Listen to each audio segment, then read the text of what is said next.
distinguished guests, scholars and students, it is a pleasure to be speaking to you today at the Arab Conference at Harvard. Sadly, I am unable to make it in person. I haven't returned to the US since the Trump administration shattered the Palestinian mission in 2018 when I was serving as ambassador in the US. I am honored to be addressing you at what is a defining moment in the history of Palestine, our region and the world. Allow me, please, to thank Jamal Nimr, Hashim Abdu and their team here at the ACH for preparing and organizing this conference. I spent a couple of years at Harvard as a visiting scholar. I greatly miss Cambridge and Boston and my walks around the Harvard Square and along the Charles River. Above all, I do miss my friends, both faculty and students. My road to Harvard started in a refugee camp in Rafah in southern Gaza. You will be all too familiar with Rafah today, home now to 1.5 million Palestinians forcibly displaced from areas of Gaza, now largely laid to waste by Israel's genocidal aggression. My education started in an UNRWA school, as it does for most Palestinian refugees who are all raised on the mantra of education, education, education.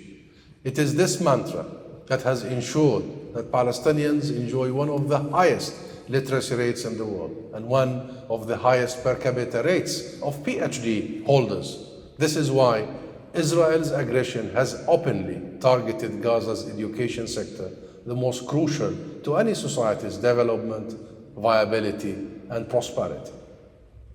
Scholars are now speaking of an edocide.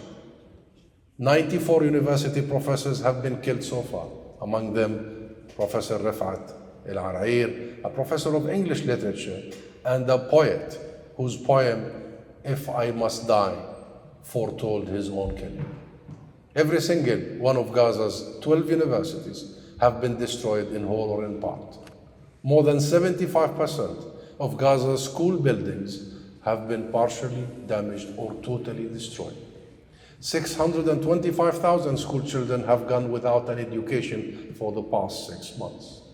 At the same time, Israel has been deliberately targeting the Gaza's healthcare sector. Just 10 of Gaza's 36 hospitals remain partially functioning. Israel has killed nearly 500 healthcare professionals over the past 6 months, more than in all other conflicts combined in the period 21-22. Some say it will take 10 to 20 years to recover from this.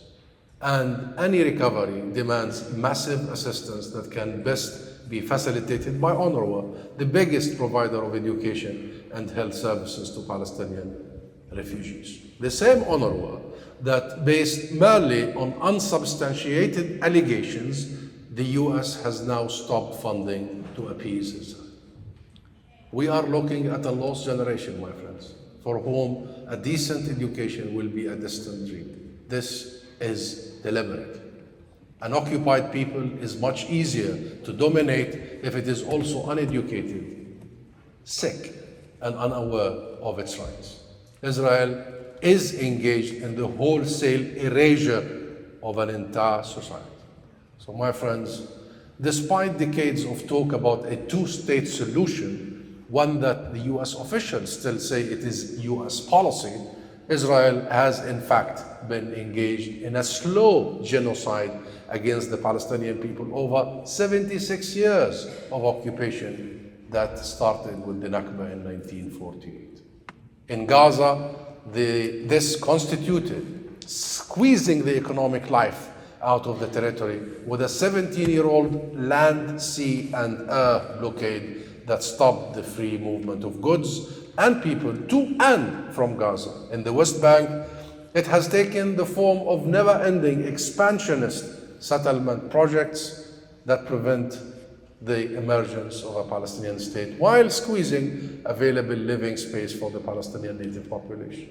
And we are under constant attack by armed and unhinged settlers, terrorists, under the protection of the Israeli military, like we saw just this week.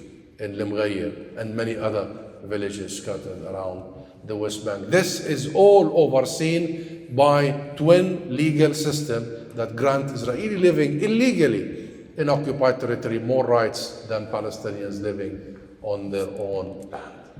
This is what the US government is offering its ironclad support for. Israel's genocide in Gaza has shown that the US is willing to support Israel regardless of its actions, whether it is imposing a famine on 2.3 million people, whether it is killing 14,500 children, or whether it is bombing neighboring countries. International law, international human rights law, and simple standards of common decency no longer apply.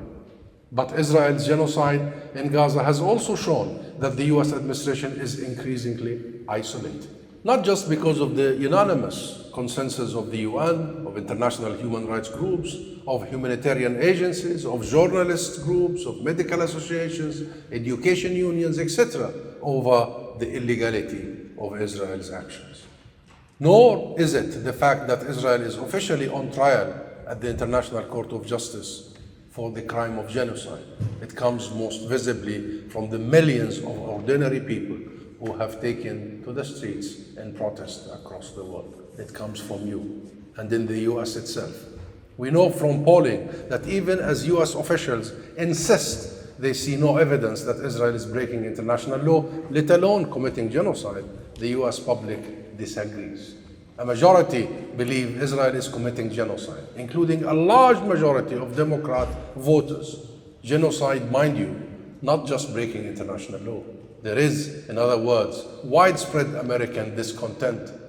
It has been met with attempts to silence dissent, especially on US campuses, where accusations of anti-Semitism are being wielded to stifle free speech, the academic freedom, prevent protests, to cancel debates. The political echelons' blind support for Israel is therefore translating into the repression of America's democratic rights. How has it come to this? How is that vested interests have been allowed to subjugate American values? How did even Harvard fall prey to this atmosphere? Israel has traditionally been a bipartisan issue in America and may well be a theological issue to some evangelicals, but it no longer enjoys unchallenged support among the wider public, and for good reason. Israel is an existential threat to the Palestinian people. Israel is the main cause of instability in the wider Middle East region, and it has revealed itself as a threat to the rules-based global order, to our humanity. Israeli exceptionalism is threatening the edifice of international law.